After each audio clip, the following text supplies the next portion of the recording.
forgave us, He accepted us, He redeemed us. Amen. Amen. You're worthy of our praise. All right, friends, let's sing. We worship the God who was. We worship the God who is. We worship the God who evermore will be. 'Cause He opened the prison doors. He parted the raging sea. My God, He holds the victory. Yeah. There's joy in the house of the Lord. There's joy in the house of the Lord today. We won't be quiet. We shout out your praise. There's joy in the house of the Lord.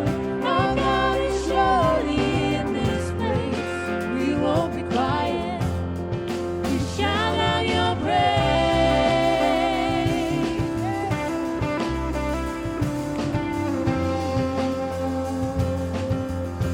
All right, friends, we sing. We sing to the God who heals.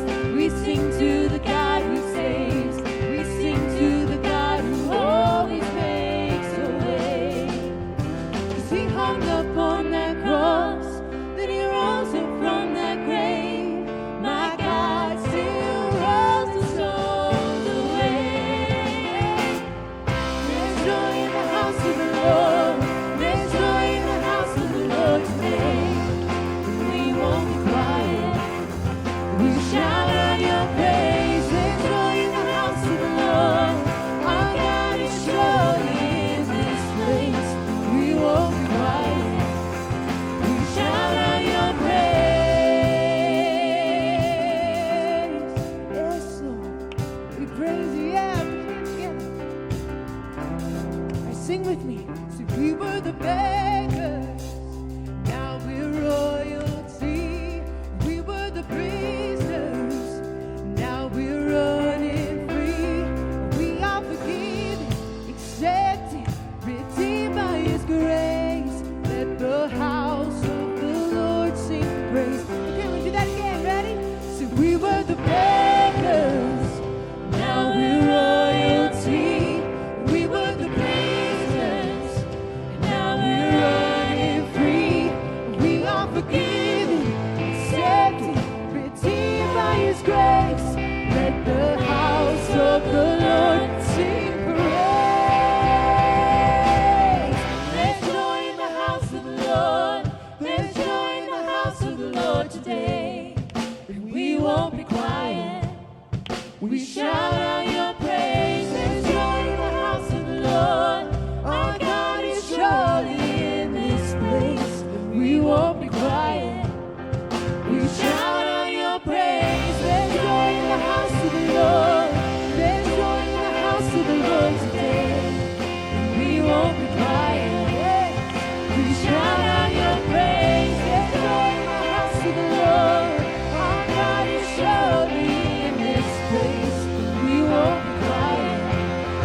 We shout out your praise. We shout out your praise. There is joy in the house today.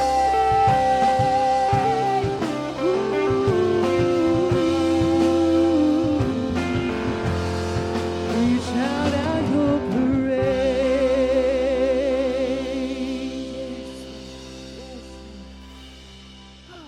Oh, friends, it's good to be together and good to worship this morning. Why don't you take a moment and greet your neighbor?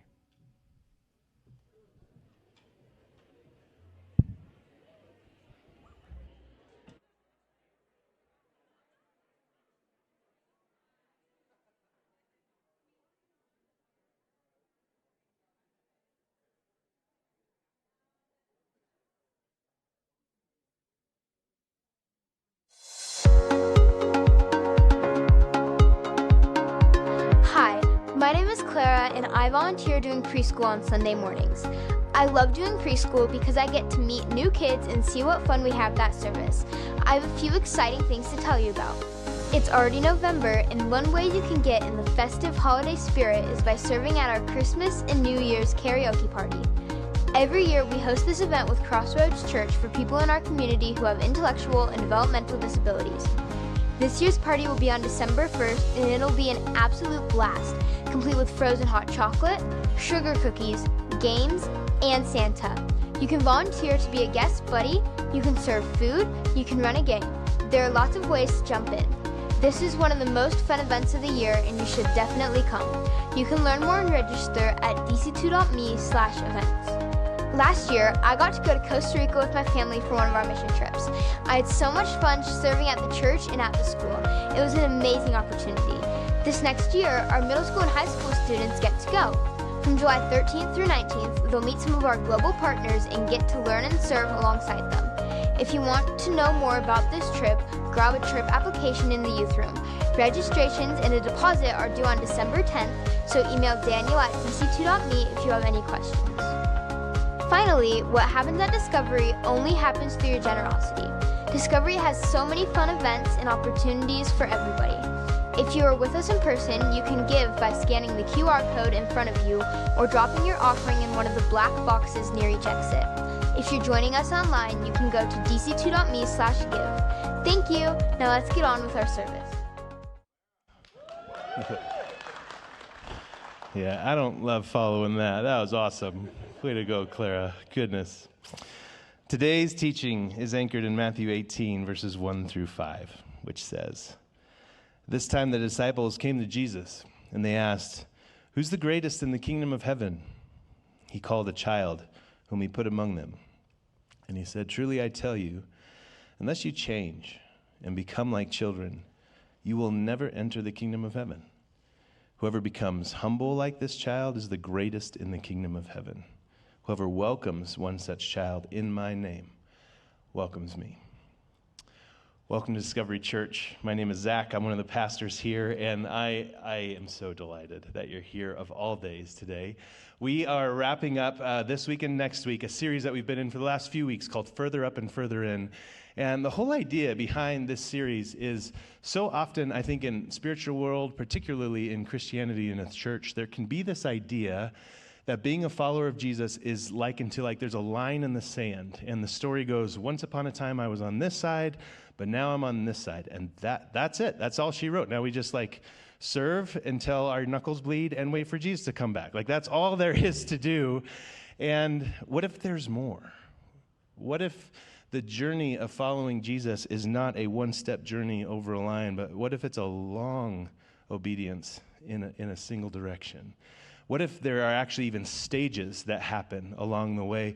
And there have been folks over the years that have said, hey, we want to know more about this. We want to study this and see, are there stages that we could actually identify and say, most people move through life, through their spiritual maturity in such a way as this. And so this week we are on the final stage, which is stage 6. If you've missed stages so far, let me give you, this will be like rapid fire, like just hold on to your seat for a second here as we go through this. Stage 1 is really this time of like, I'm becoming aware, I'm starting to wake up to a spiritual world around me. Oftentimes too, this is just like being born. This is how babies engage with the world of, there is deep theology that happens when a baby makes eye contact with its mom or with its dad. And what that's doing in the soul of that little guy or gal, that matters. Stage 2 really gets more into this idea of, okay, now I'm becoming aware of this spiritual world, and I might even be pursuing somebody to disciple me, or maybe that's somebody's just coming along to mentor me, and that's a part of my journey right now. I'm just learning. I'm learning information. I'm learning about the Bible. I'm learning about prayer. I'm learning theology and doctrine, but it's just a lot of learning. And oftentimes, if you're moving through stage 2, all of this learning needs to go somewhere. And so you move into stage 3, which can oftentimes be experiences like, I'm serving. I'm just getting involved. I'm involved in community. My experience of community in the church, super rich and super deep. But also the things that I'm getting involved in, the way that I'm becoming aware of how I'm wired and how I can be involved in the world, all of those things are starting to come together in a way where being involved with the marginalized and with the poor and with people who are in need, it just becomes a part of how you live and how you work, and it's amazing. And if you do that long enough, if you stare into the faces of the poor and the needy and the hurting long enough, the things that you were taught in stage 2, combined with the experience of everything you're having in stage 3, begin to bubble up some questions. And oftentimes for folks, stage 4 is a season in their spiritual journey where they're going, man, I don't know that, at least the way that I understood the answer back in stage 2, I don't know if that works anymore. And as we talked about this a few weeks ago, we talked about the idea of it's like watching a young child lose a tooth, that there's something bigger and better that's getting ready to grow in its place. But if you've never experienced it before, all you feel is uncomfortable and a little bit of pain and some blood in your mouth, and it hurts. And stage 4 is oftentimes a season of life that's just pretty disorienting. The common word for this in our world today, especially in church world, is deconstruction. I was given some answers that made a lot of sense in stage 2, but now I'm having to dismantle them and then maybe put them back together. And for some folks, they might never get answers to those questions. And for some folks, they find new answers, better answers, an adult tooth growing in its place. And the way that I love to talk about stage 5 is if stage 4 is starting to lose baby teeth, stage 5 is like a crazy mountain hillbilly just looking you in the face and smiling like crazy, and they're missing half their teeth, and they don't really care. They're just happy to be there. And stage 5 is really this season where you're okay with the tension, that there are some things that you may have answers to, and there may be other things that you don't have answers to. You also become a little bit more okay going, my church, like where I go to be fed spiritually, is amazing. But it's also not the only source. There are mentors, there are other faith traditions, there are other things going on. And we talked last week about this idea, St. Augustine had this quote, all truth is God's truth. And that in stage 5, you just become a student of truth. Like you just want to know it and find it wherever it may be. And how grand of a God he must be that instead of saying, I will take the only one thing and locate it in only one place, that he like sprinkles it around like a person on parade throwing candy, and that truth ends up all over the world. And in stage 5, you begin to just look for that and have an ear for that. I also, in my own experience, have just found most folks in stage 5, things of this world that they've been attached to, whether those are good things or bad things, it could be finances, it could be relationships, it could be the church and their doctrine and their theology, all become things that you start to hold a little bit more loosely, because the thing that matters the most in that time is not having the right answers, but knowing the source of all life. And this experience of being God's beloved becomes the thing. You're just so eager to lean in and know better every day. Do you love me again today? In spite of everything that I've done, in spite of all that's been done to me, am I still something that you delight in? And you find that the answer daily, in every moment, is yes. There's a poem called Covenant, written by a gal named Margaret Halaska. And I think if we're going to now today start leaning into like stage 6, this is the last one. What does it look like as you start leaning into stage 6? And I think she captures the end of stage 5 beautifully. And she says this, God knocks at my door, seeking a home for his son. Rent is cheap, I say. I don't want to rent. I want to buy, says God. I'm not sure I want to sell, but you might come in and look around. I think I will, says God. I might let you have a room or two. I like it, says God. I'll take the 2. You might decide to give me more someday. I can wait, says God. I'd like to give you more, but it's difficult. I need some space for me. I know, says God, but I'll wait. I like what I see. Maybe I can let you have another room. I really don't need that much.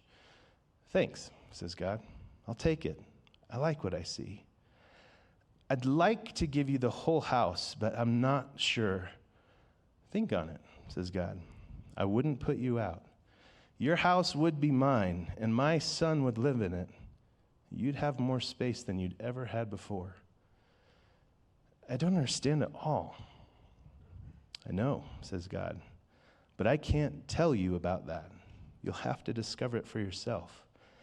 That can only happen if you let me have the whole house. It's a bit risky, I say. Yes, says God, but try me. Not sure. I'll let you know. I can wait, says God. I like what I see. Stage 5, I find, in my own story, is a season of I'm renting out rooms, all the while feeling this invitational welcome from God to say, why don't you just give me the whole thing? Give me your whole life.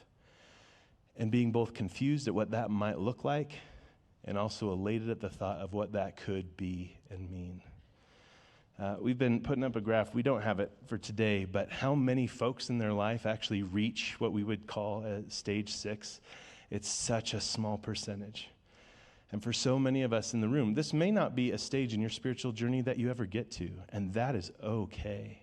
We're going to talk about that a little bit. But for me, in my role in our church family, my hope is that today is one of painting a picture of a place that maybe you've never been to, a place that maybe you never even knew existed, and that you would know, no matter where you're at on your spiritual journey, the depth of the invitation of the pilgrimage that your Father is inviting you on. To do that today, I was not joking last week when I said teaching about stage 5 is like teaching the class that I'm taking at the same time. And so if we're in stage 6, I am not equipped to do that today.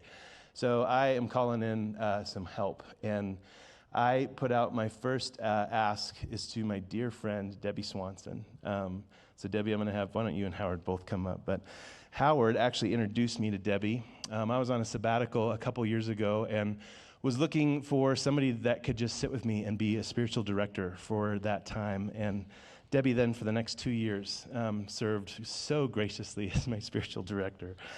And this is a woman that I trust so deeply. And I love how Scripture loves to talk about the church as family and that there are spiritual mothers and fathers, and you have been that to me.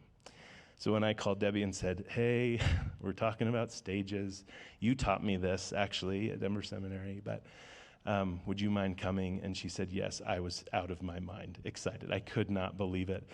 And as we talked a little bit more, the thought of like, can we invite Howard? Should we invite Howard? What would that be like? Wanting to honor time and all those things.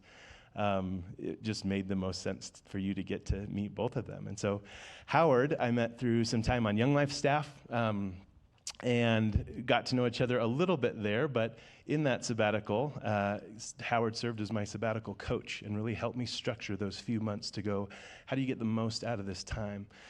Some of that ended with me in a cohort that these two lead called the Praxis here in the Denver area, which is incredible. And Howard then served as my spiritual director this whole last year. And as I've now entered into another program at Denver Seminary, these two both serve as some of the professors of that program in spiritual direction and formation down at Denver Sem. Howard, I would say the same of you, that you have been a spiritual father to me, and the way that you've cared for my soul and prayed over me, both of you, gosh.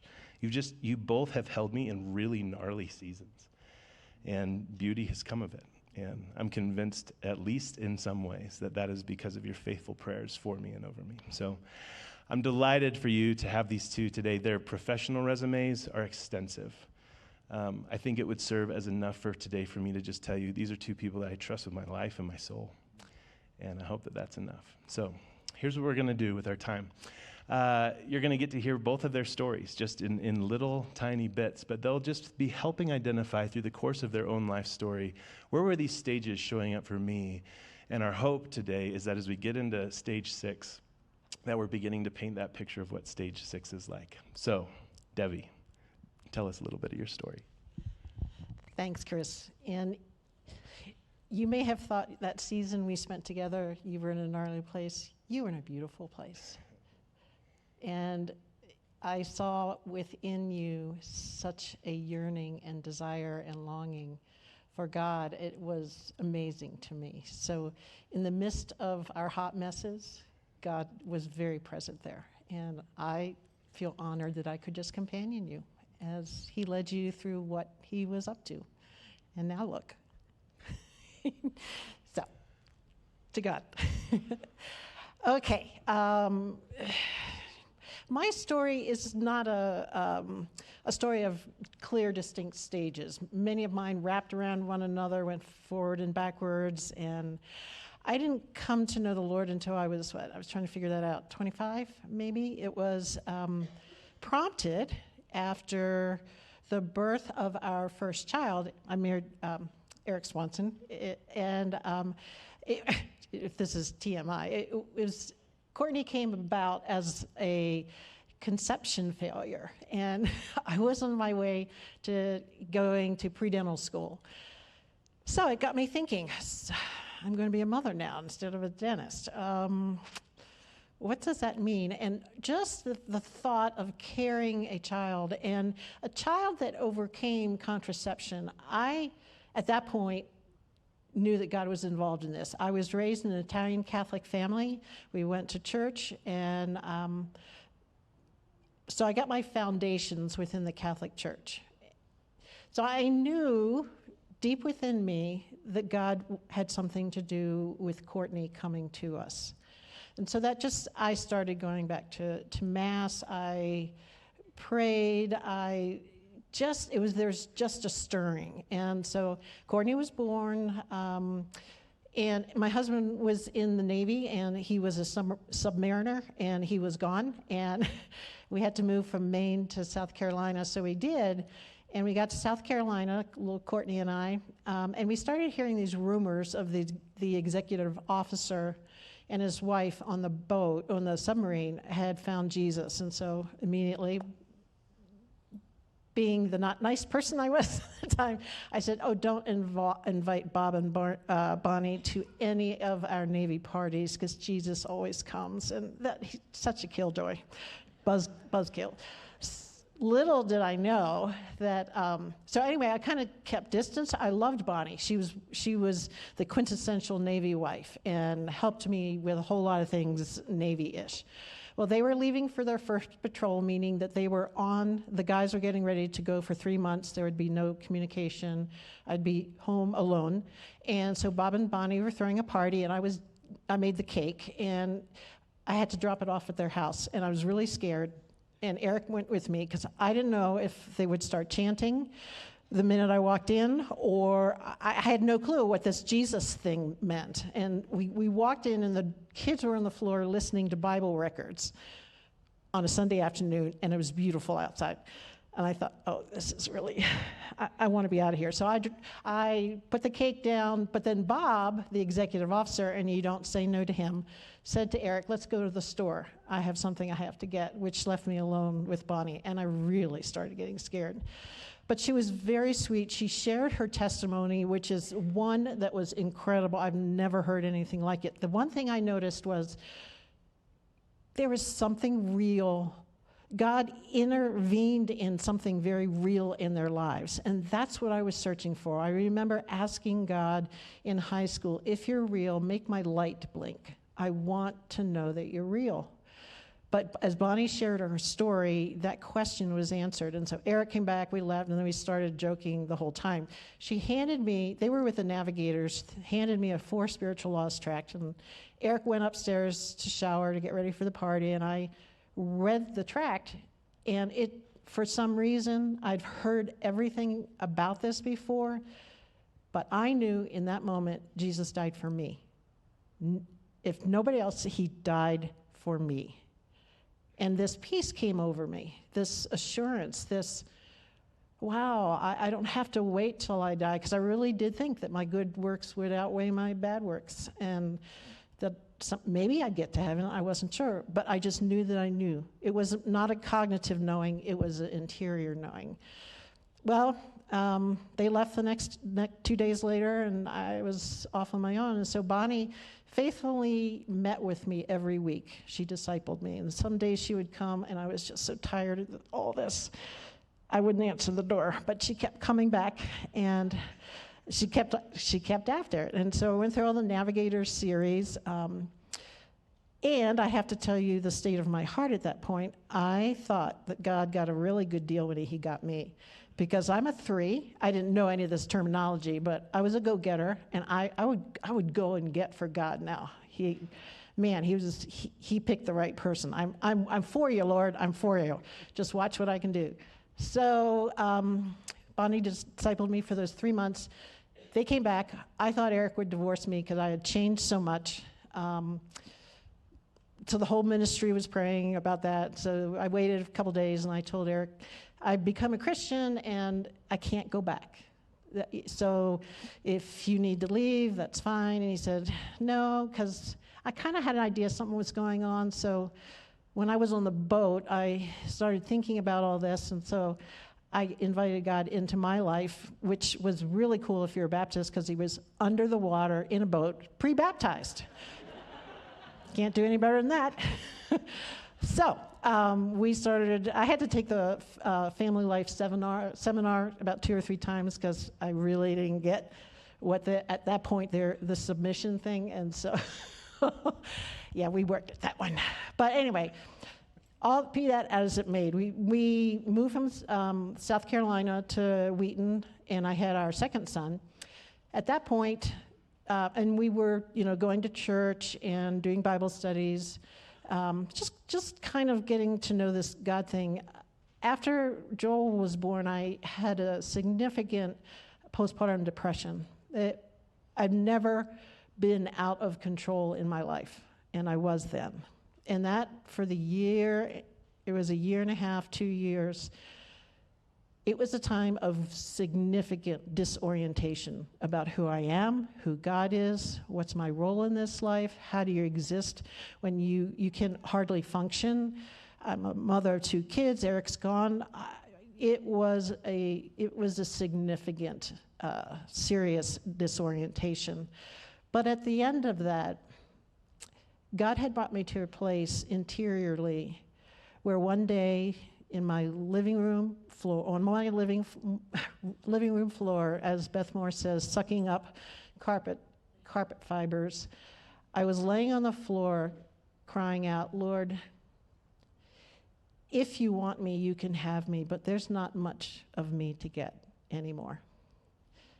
And I knew then that what I had been invited into was real. And he used the verse in Isaiah where Isaiah took the coal from the altar, and the angel touched it on Isaiah's lips, and the angel said, your sins have been atoned for.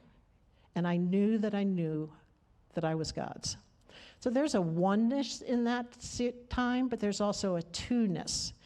We then moved to St. Joseph, Michigan, and got involved with Bible Study Fellowship. And that was my 2-3 stage, very, very intense Bible study. We ended up teaching the Bible study class, just getting the Bible into me.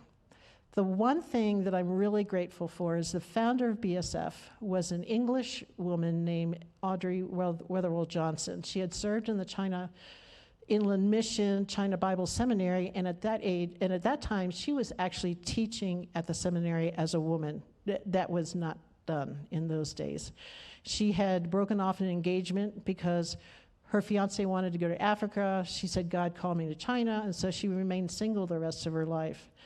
And she would write the notes that we would read, and she would talk about God as her husband, as her beloved, as her everything. When she was in solitary, she said the sense of God's presence was so real that she could almost reach out and touch him.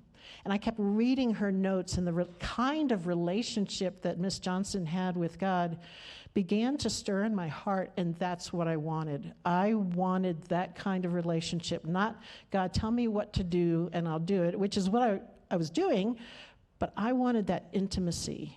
And during this stage, one day I was preparing for a Sunday school teaching, and just the reality that God was indwelling me. God just, I don't know what he did, because I was teaching it,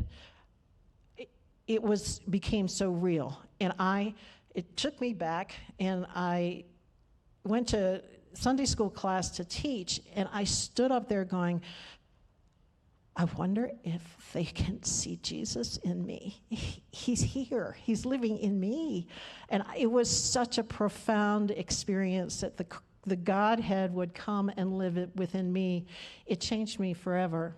And then a little bit later, we were doing the study of Ephesians, and Ephesians 2:20, Paul prayed that you might know the height, breadth, length, and depth, and be filled with the fullness of the knowledge of the love of God.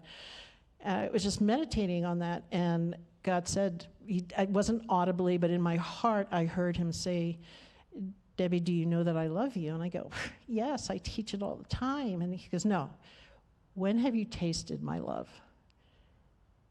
And I could honestly say, never, Lord. But I knew at that moment, if I asked him, he would make it real. And I said, I've never tasted your love, but I want to experience it. And it didn't happen in that moment, but within the next year, his reality that he loved me and that I was his beloved became so very real. So there's a 3, 4-ish in there.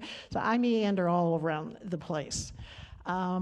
We then moved to here, Colorado, and continued with Bible Study Fellowship and teaching the class.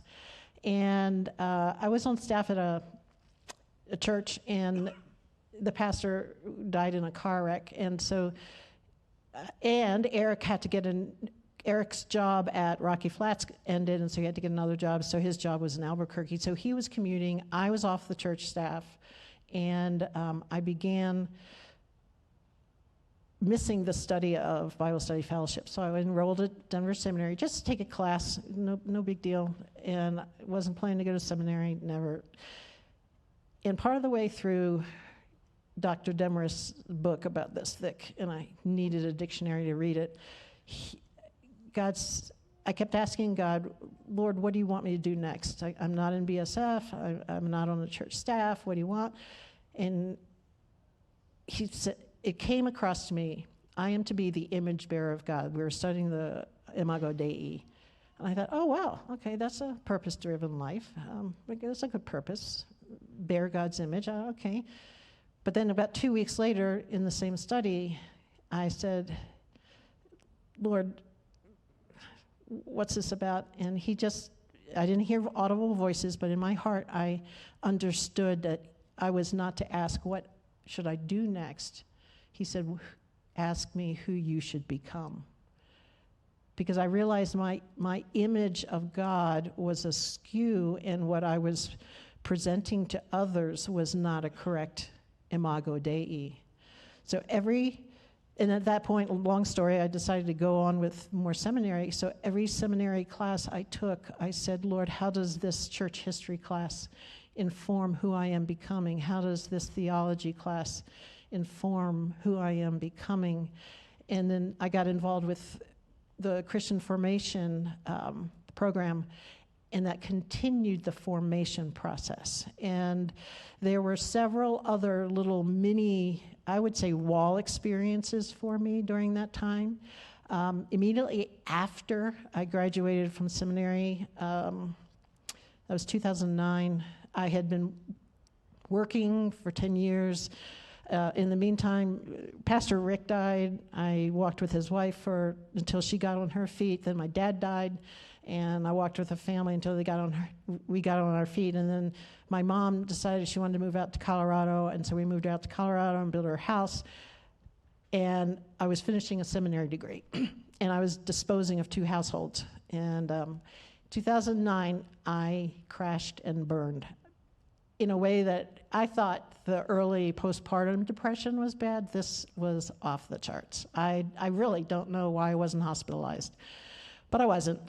But through that time, God did an interior work in me. And I can look back now and see he was just clearing out that which was taking up space so that his love could fill me in a deeper way. I used to imagine myself as a little sea sponge in the ocean, and that which was flowing around the sea sponge also flowed through it and touched every space, every atom, every cell within that sea sponge.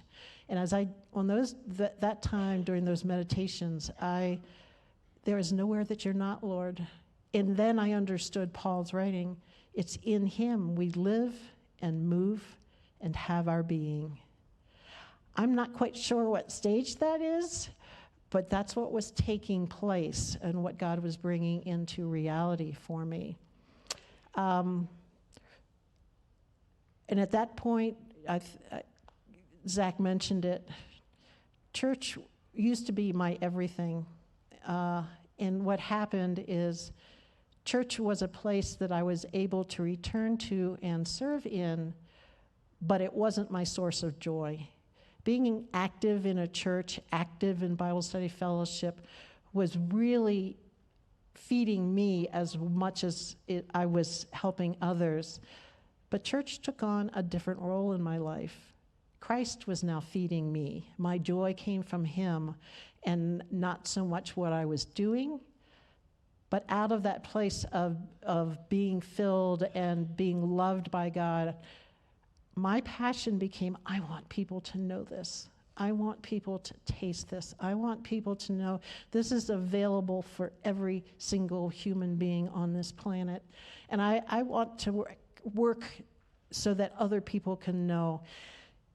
One year during Bible study fellowship, we were reading Moses, and I fell in love with him. But my prayer began at that point, Lord, let my last third of my life be more fruitful than Moses' last third. Because if you looked at Moses' life, the first 40 in Egypt, the second 40 on the backside of a mountain, and the last 40 doing what God asked him to do. And I said, Lord, as I approach the end of my life, I want to be more fruitful than anything that I ever known. Not to make me feel good, but so that what you have taken out of me and poured into me can bring others to you, because they need to know of your love. They need to know that they are already loved, and there's nothing we can do to make you love us more or love us less. So working out of 4 into 5, I agree with Zach. That's it. I can't honestly say I'm 5. I can say 5, but I'm not sure I can say 6. I might dip into that at points, but one thing I can say is I am where I am, and that's okay. I'm not worried about, quote, getting to 6, because it doesn't matter, because I have all that I need in Christ and his love and joy and acceptance and fulfillment in all that he is. I guess I would sum it up by saying I am his and he is mine, and that's all that matters. Cool. Is that okay? I think the spiral would be cool. Okay. Yeah, I got this from my spiritual director. And if Cody, if you want to put that up, you can.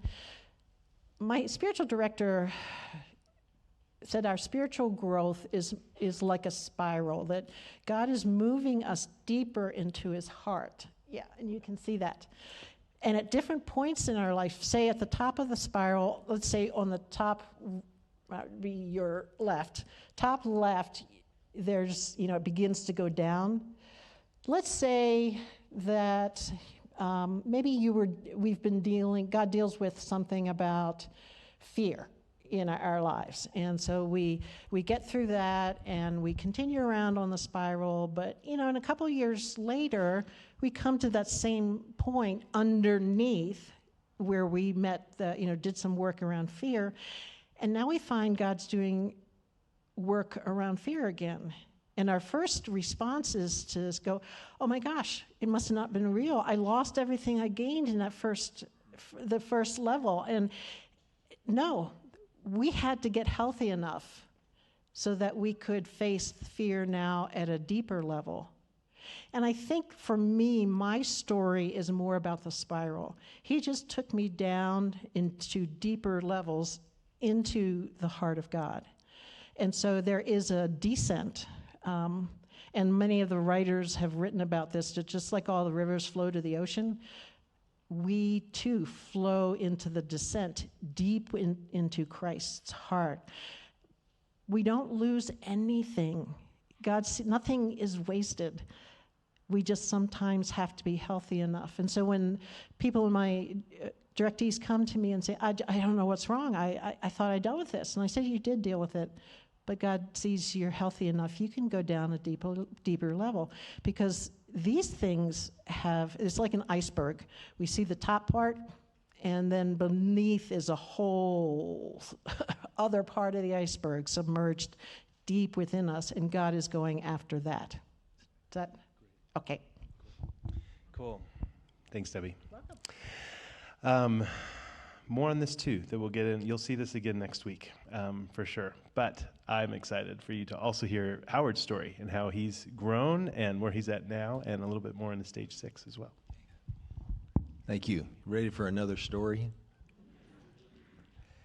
Well, and I appreciate, Zach, the way you framed the whole idea of the journey or the development in stages in the context of our following of Jesus.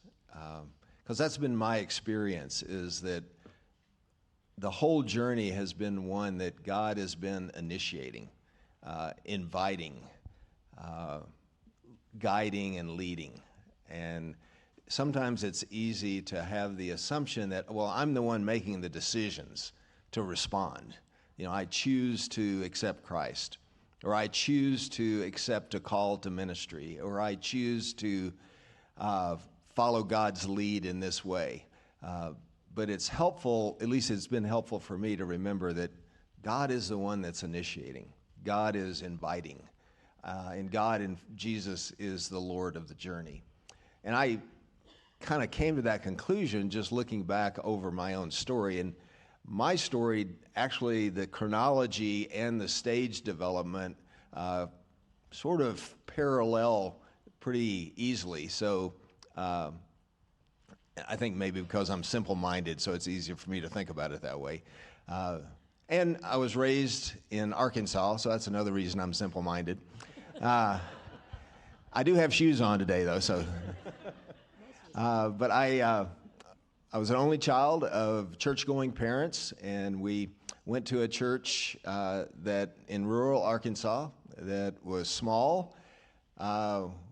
Unlike Discovery, it had boring sermons and a choir that sang out of tune.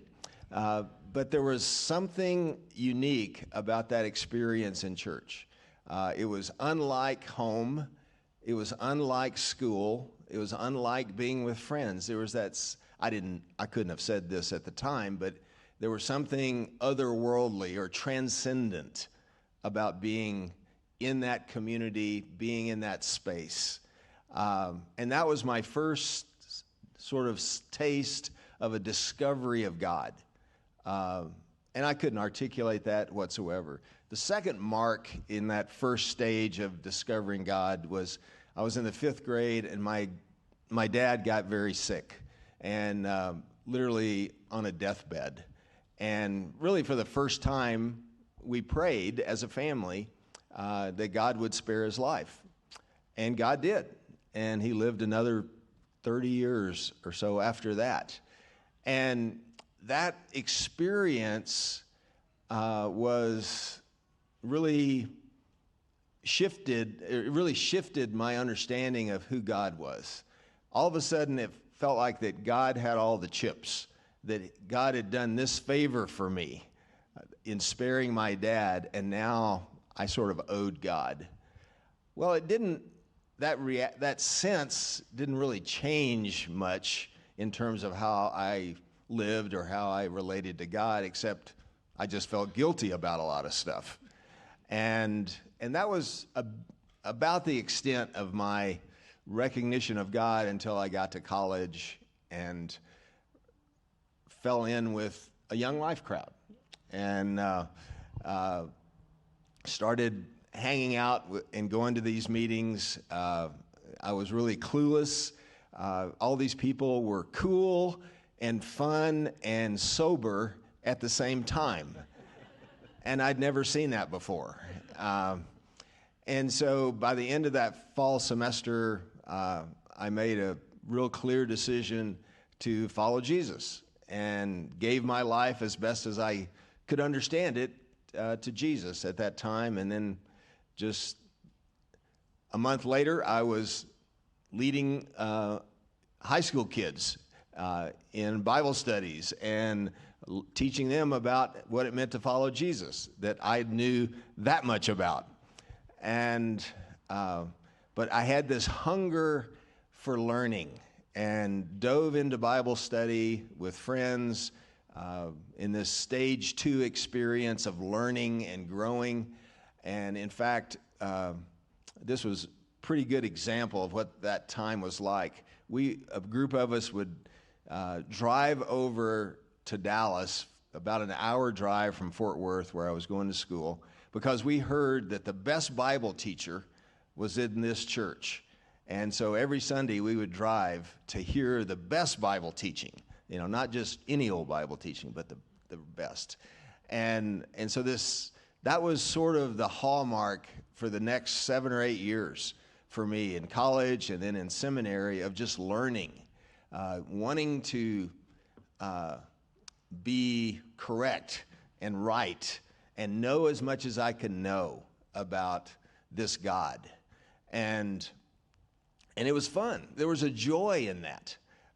It was wonderful and beautiful, and it was in community and associated strongly with my group, which was Young Life at the time.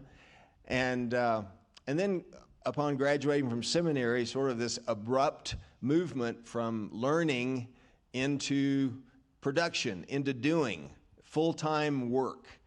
And my context was ministry, but I think it could be true of whatever your profession or field might be. We shift from that learning in college or graduate school, and then we're, catapulted into the work world. And it's this radical shift from knowing and learning to doing. And I jumped in with both feet and wanted to make things happen for Jesus. That was sort of my mental image of my calling.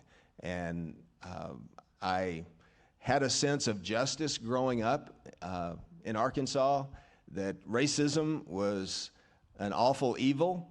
And I actually had a sense of calling to go back to Arkansas and be a pastor of a biracial church. That never happened, but what I did do, or what God did lead me into, was working in the inner city in Fort Worth with kids from the projects, and poured myself into that along with Janice, whom I married along the way while I was in seminary, and we lived in that community. And again, just unstintingly gave ourselves to the work.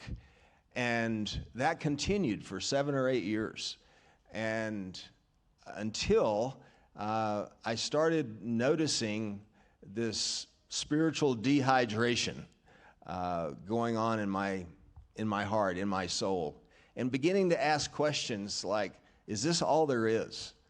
Just working really hard and seeing some fruit, but not as much as I really wanted to see. 2 little kids at home.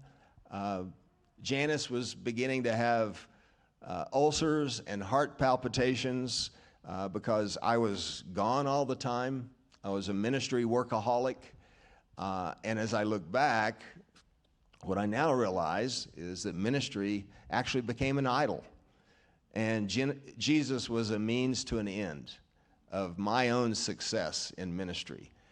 And that led me at the end of stage 3 into what I would say a wall experience of really questioning God's goodness, questioning my own identity, my own calling, and just really at a place of confusion and despair.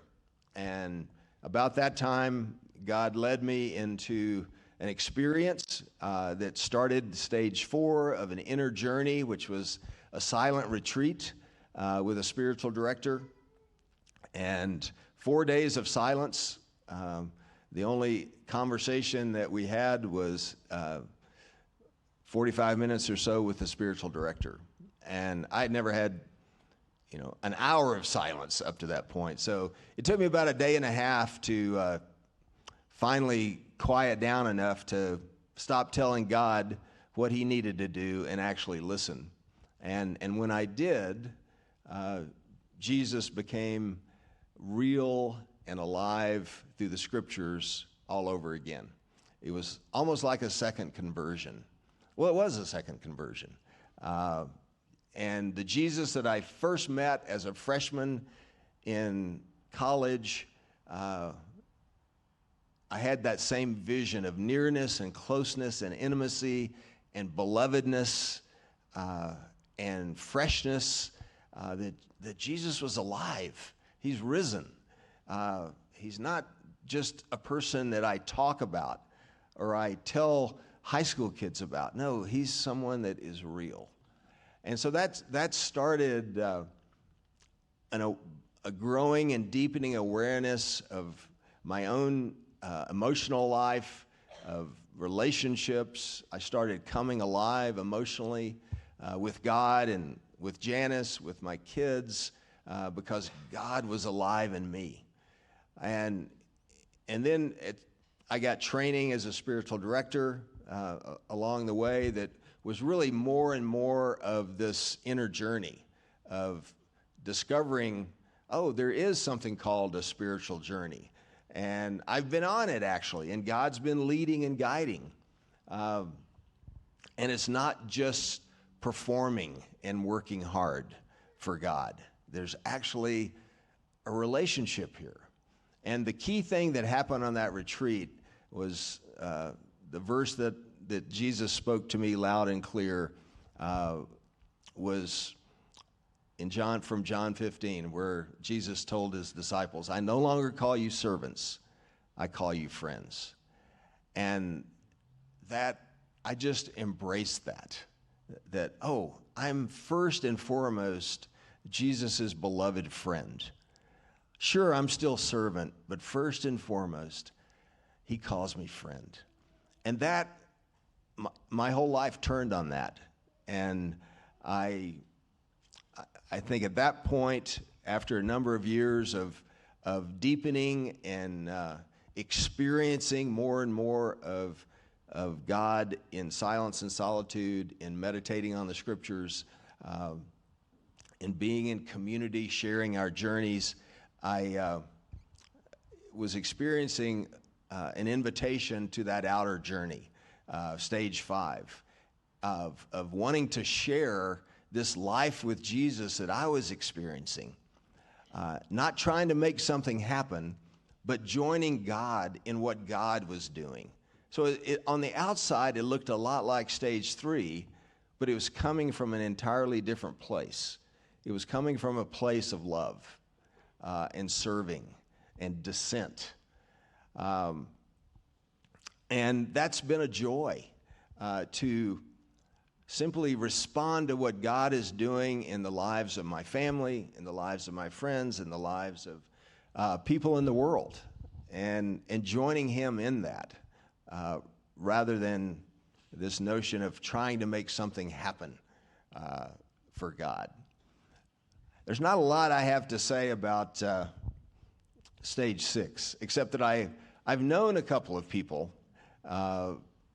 who were alive at the time that I recognized, okay, this person is way advanced on the spiritual journey. The first one was Vernon Grounds, who was president of Denver Seminary and chancellor.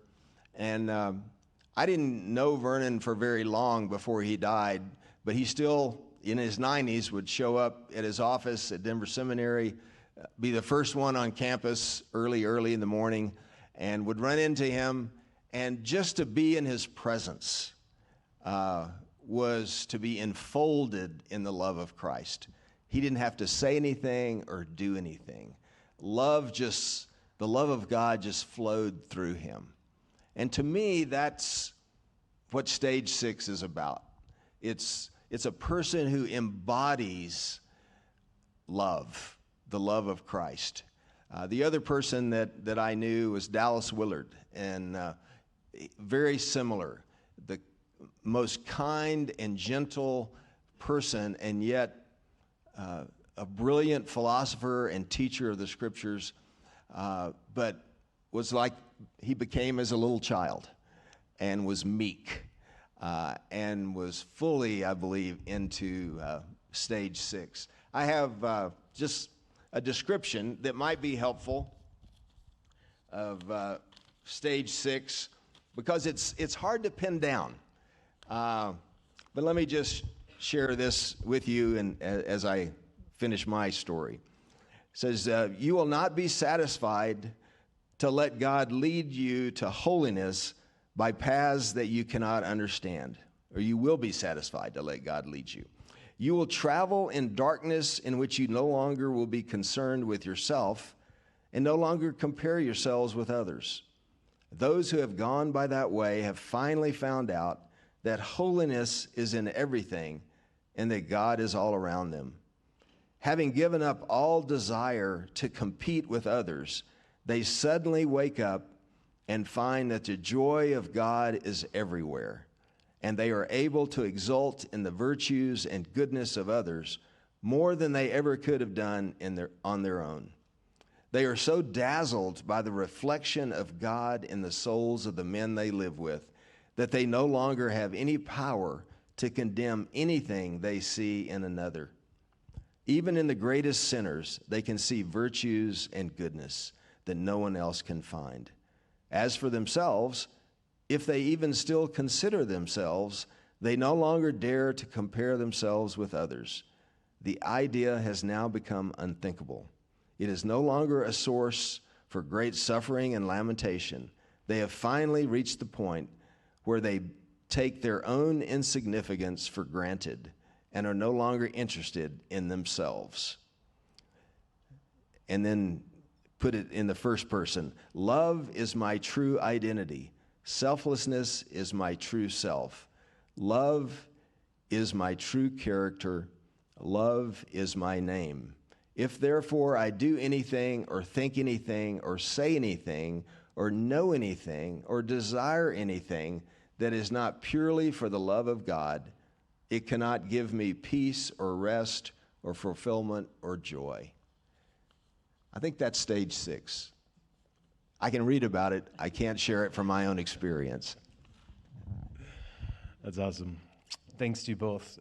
It's been good having conversations with y'all about as you're processing the series and where am I, and we will talk about that more next week. But I think even as you may be identifying in different parts of Debbie or Howard's story, just a reminder that for me with my kids, I don't look at my 6-year-old son and go, I kind of love you, but I love you only like I can love a 6-year-old. But my 13-year-old, now that's like, I love him, but when he's 40, then when you're a son or a daughter of a father, he loves you exactly where you are.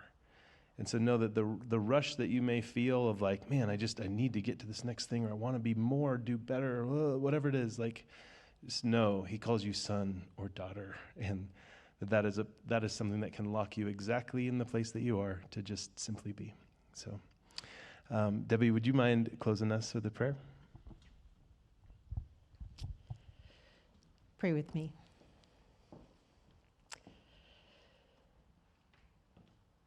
I'd like to invite you, before I conclude, to just take a moment and notice what shimmered to you during this time. What reached out and touched you? What caught your attention? And I encourage you to have a conversation with God about that. That's an invitation from Him. And Father, I thank you that you are always wooing and pursuing and chasing us with your love. And no matter what stage we find ourselves, you are there with us, delighting in us, loving us, laughing with us, enjoying us and singing over us. And may we go forth into this day remembering that life is simply a journey, walking with you and enjoying every step along the way. I pray your blessings upon Zach and this congregation, and thank you for the opportunity that we get to be here together, loving you. Amen.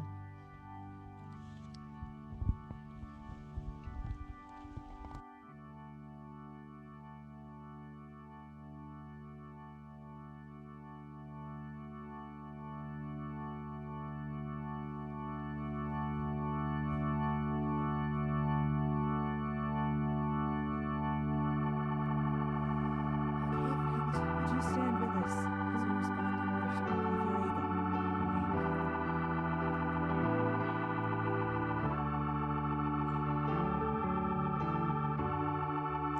See from his head,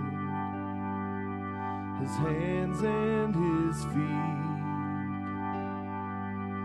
sorrow and love flow mingled down. Did e'er such love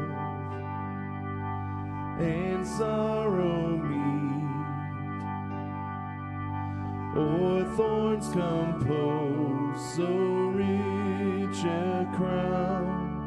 I've never seen you, but I believe you. Blessed are those who have not seen and yet believe. I have my doubts, but you have my heart. Walk with me, Jesus, through the dark. I carry these wounds, this heavy I feel, but just say the word and I'll be healed. I've never seen you, but I believe you. Blessed are those who have not seen and yet believe. I've never seen you, but I believe you.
And for those that are serving communion today, I would invite you to come ahead.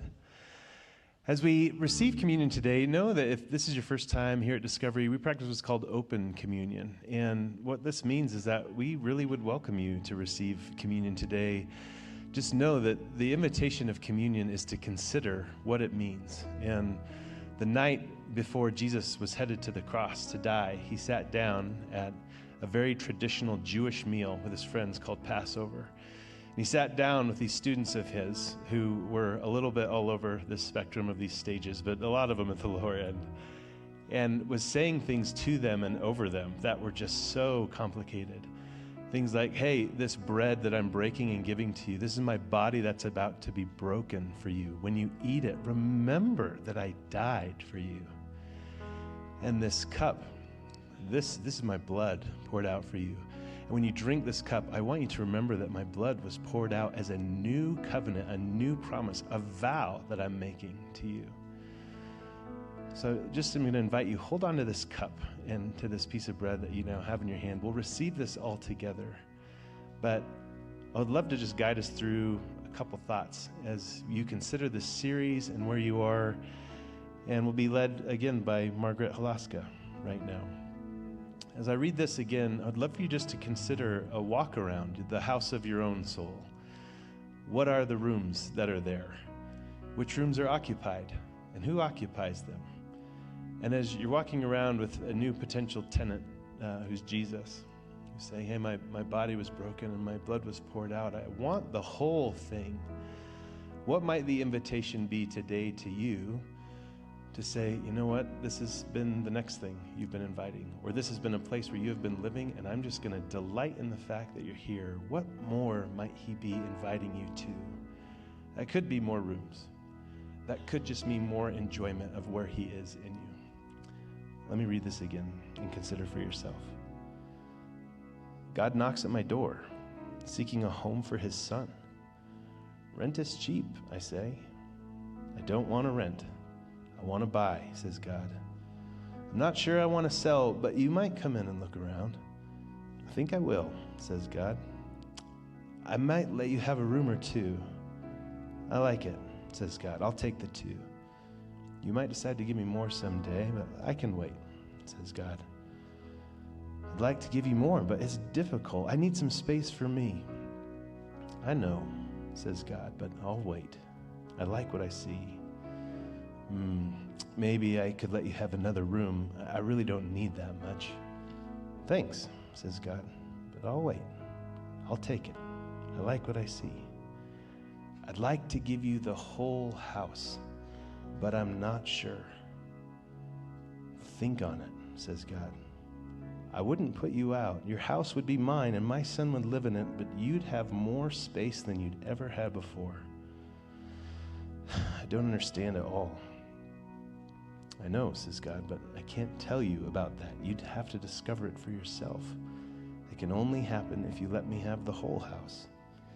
It's a bit risky, I say. Yes, says God, but try me. I'm not sure. I'll let you know. I can wait, says God. I like what I see. Let's receive these elements together, and as you do, consider, where is he in you, and what more might he be inviting? Let's receive these elements together.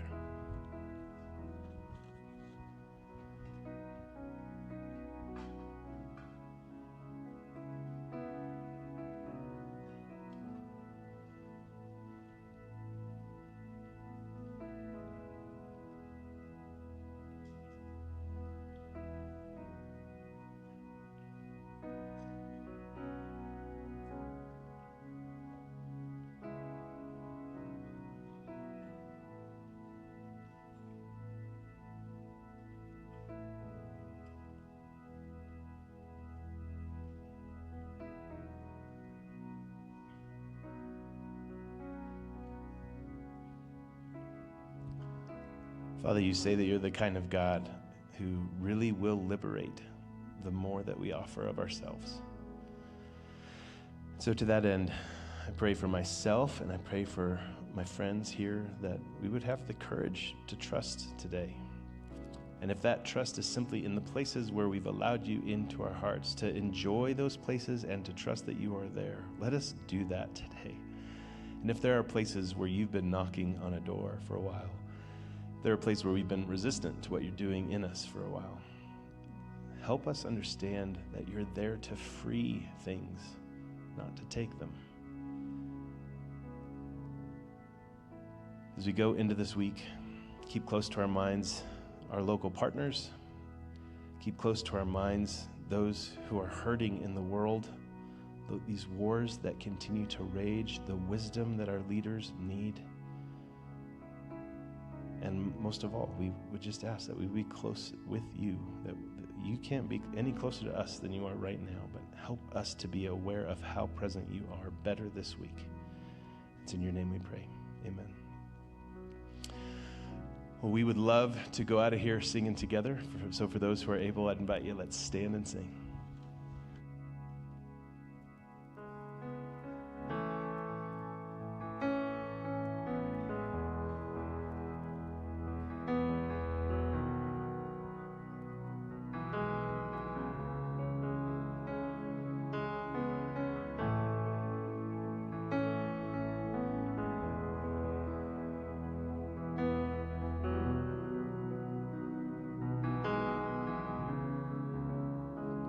You are here, moving in our midst.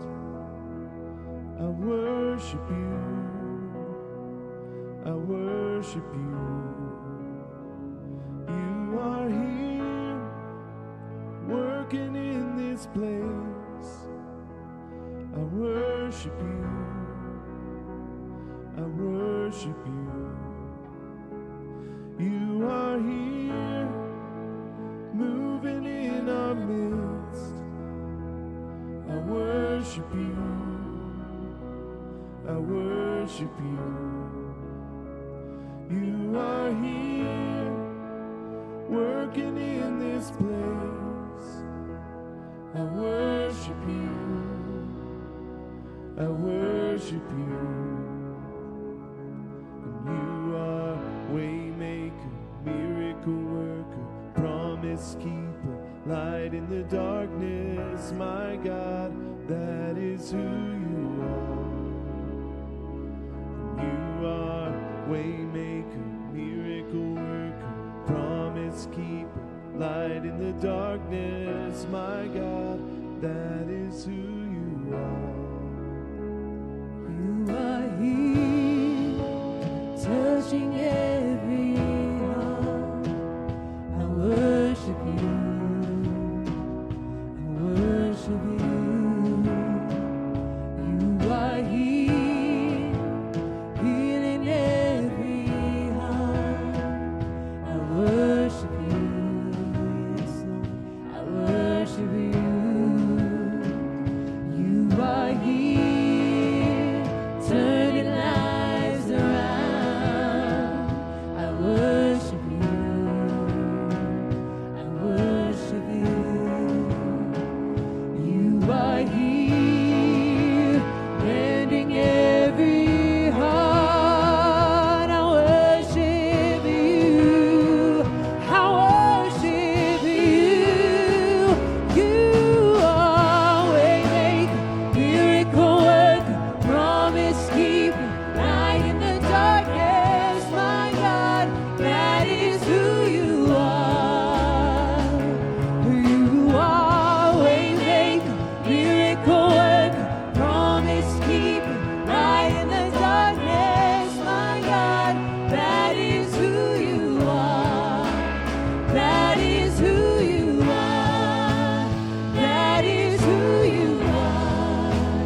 don't see it, you're working. Even when I don't feel it, you're working. You never stop working. You never stop Sing it out, working. church. Even when I don't see it, you're working.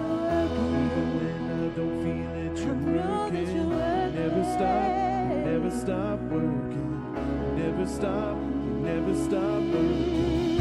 Even when I don't see it, you're working. And even when I don't feel it, you're working. You never stop working. You never stop working. Even when I don't see it, you're working. Even when I don't feel it, you're working. You never stop working. You never stop. You are waymaker, miracle worker, promise keeper, light in the darkness. My God, that is who you are. You are waymaker, miracle worker, promise keeper, light in the darkness. My God, that is who you are. That is who you are. That is who you are. That is who you are. That is who you are. Oh, that is who you are. That is who you are. That is who you are. That is who you